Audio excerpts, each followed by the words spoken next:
for the writer, performer, theatre maker based in Glasgow, Kieran Hurley. Ladies and gentlemen, 1, 2, 3, make some noise! Please welcome Kieran Hurley! All right, Gavin. How we doing? So independence and all that. There's a lot of brilliant speakers today who are able to talk with real detailed, insightful, expert analysis of why we should all be voting yes for in all sorts of different key areas. I'm a playwright, so I'm not really able to do that and talk about foreign policy or anything with any real authority. All I can really do here is talk to you about my own personal reasons as to why I am going to be voting yes in September. A few months ago, I was invited by the brilliant Jenny Lindsay to come and speak at a National Collective event. And what she'd asked me to do was talk about my journey to yes.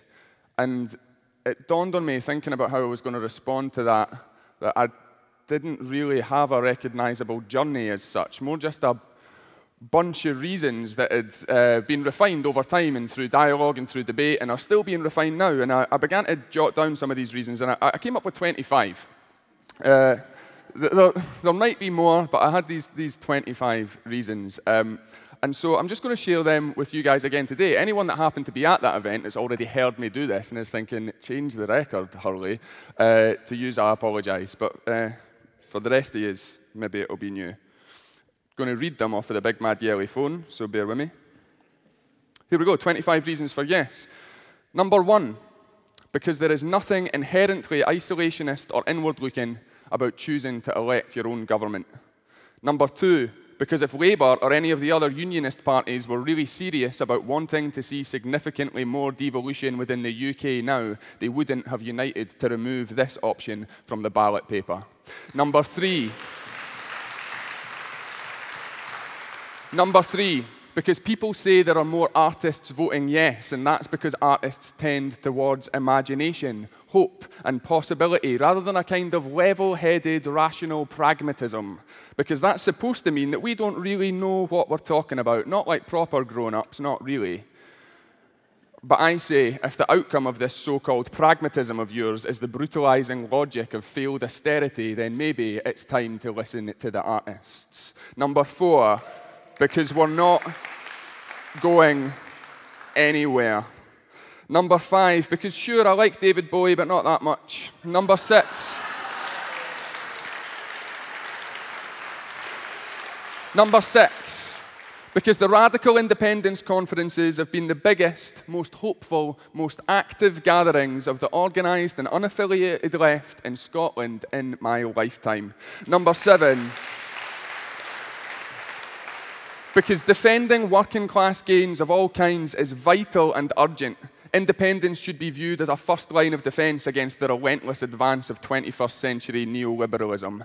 Number 8, because solidarity with the rest of the UK does not necessitate outsourcing democracy.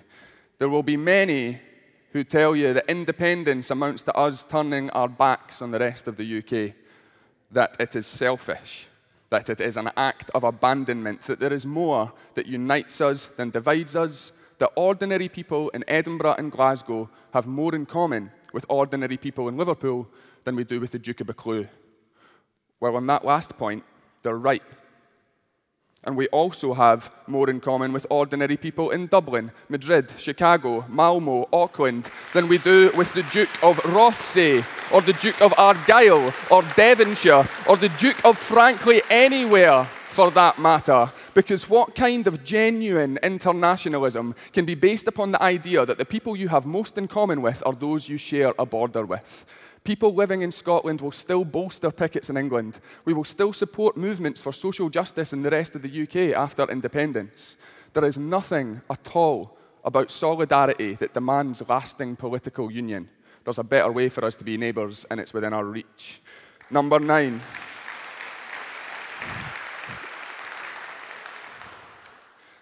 Number 9. Because what's so precious about a centuries-old, undemocratic political agreement made in the interests of empire, capital, and war anyway?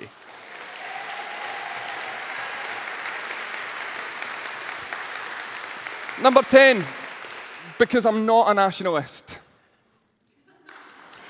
Okay, here's an anecdote I once heard about Basque anarchists. Bear with me. In this anarchist community, there was a clear division on the issue of Basque separatism. One large faction simply couldn't fathom why their comrades were willing to ally themselves to the cause of nationalism, the idea of a nation-state being in their minds inherently oppressive and utterly contrary to their no-borders ethos. That's the right kind of no borders, by the way, not the flawed grassroots Tory billionaire no borders. The other group explained that they were siding with the Basque separatists because it represented a clear material stepping stone towards localizing democracy and reforming the political system to better empower communities, and also because any attempt to maintain and preserve the imperialist, capitalist, monarchist Spanish state in its current form has to be viewed with the utmost suspicion. This describes my feelings towards Scottish independence and the British state almost exactly.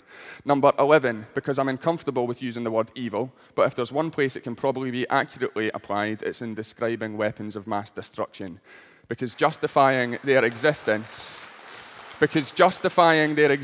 anywhere and on any terms is disgusting. But justifying keeping them an hour's drive from my flat because it is suitably remote is nothing short of a personal insult. Number 12.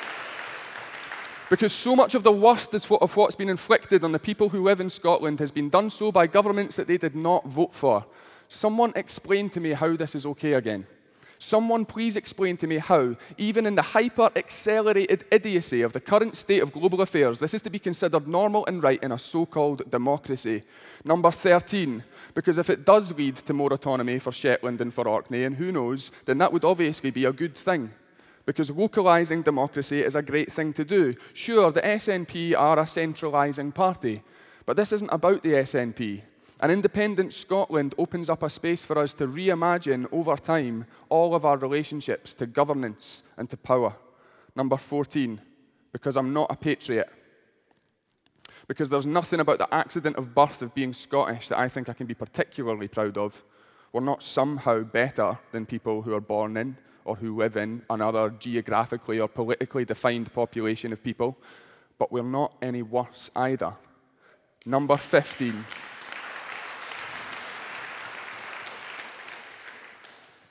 Because it might just be the best thing to happen to the English left. Because what are the alternatives here? Reform Labour so that it functions as a genuine party of socialism? Seriously consider the chances of that. Honestly, weigh that up. The current system serves no one well, allowing a complacent Labour Party to continually capitulate to a Tory agenda in order to win votes in England in the belief that its Scottish votes are safe. An independent Scotland could influence the political paradigm in the rest of the UK much more positively than it currently can within a union in which it has had more or less a negligible influence on the makeup of any government since the war. It seems to me that more and more people in England are coming round to this idea, actually. As one Londoner friend recently said to me, let's face it, something has to shift, right? Number 16. Because climate change is so urgent that any opportunity we might have of voting in a government that might even remotely take this fact seriously should basically outweigh everything else on its own. Number 17, because you probably need to take a long, difficult look at yourself if you think that carrying a different passport from someone will be a barrier to your closeness. Number 18, because we're not drawing a new border, it's already there. Okay. So, ideally, we wouldn't have borders at all. Borders are inherently oppressive, and nation-states are not really a mode of organising that I'm all that gung-ho about, if I'm being honest. But the choice we make in September is not between independence and a borderless global community. It's between independence and an increasingly isolationist British state, which is out of step with feeling in Scotland, and in which all the main parties adopt a line on immigration that is a response on some level to an agenda being forced by racists in UKIP. Number 19.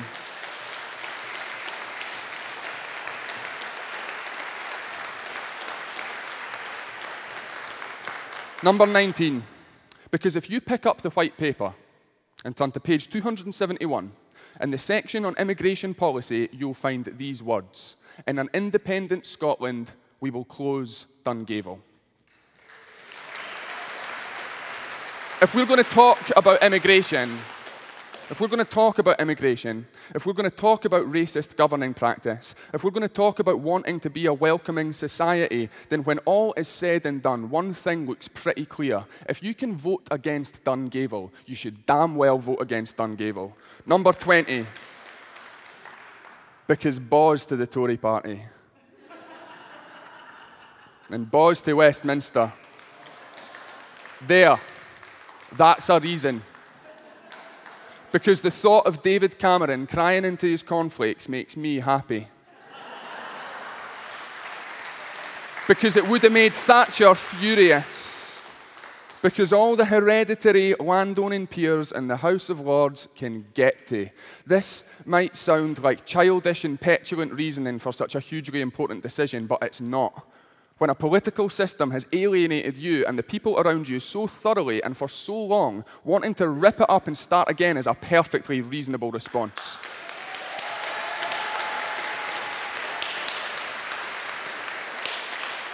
The super rich are voting no. And that should tell us all something about whose interests this union serves. Hit the reset button, folks. The game has crashed. 21. Because roch the wind in the clear days dawning, blaws the clouds heelster gaudy o'er the bay, but there's mair nor a roch wind blowing through the great glen of the world today. 22, because Lord George Robertson says it'd be the collapse of the Western world. He's wrong, of course. But looking at his priorities as an imperialist capitalist lord who was Secretary General of NATO, if he were right, I can't help but think I'd possibly even be quite pleased. 23, because UK politics is trapped inside its own sense of helplessness. We have a task of engaging in massive democratic renewal at a time of deep political skepticism. It's exciting. For the first time in my life, it is actually exciting. 24, because nothing of what I've said here is idealistic pie in the sky. Because everything I've said here is based on real, material possibility. Of course, nothing is given. Of course, it all needs to be fought for. Of course, a mere constitutional shift, however major, will not bring about the answers in and of itself. Of course, in many ways, it will involve compromise. Of course, like anything worth doing, it's a risk. Not all of the stuff that I hope independence can help bring about will be brought about. But some of it will, if we're willing to work for it. Yes, at times it'll be messy, uncertain, perhaps even ugly, but isn't that how the current system feels anyway? For the first time in many of our lives, for my generation, there is an actual reasonable chance of implementing some of the changes we might want to see, an opportunity that frankly is just not on offer in the current setup. There are no guarantees. The future is always an unknown quantity. And yes, unionists will tell us that there is no magic porridge pot. But to build even a marginally better society, we don't need a magic porridge pot when we have something closer to a democracy that enables the will of the people, which brings me to my final point, number 25, because I am a realist. Thanks.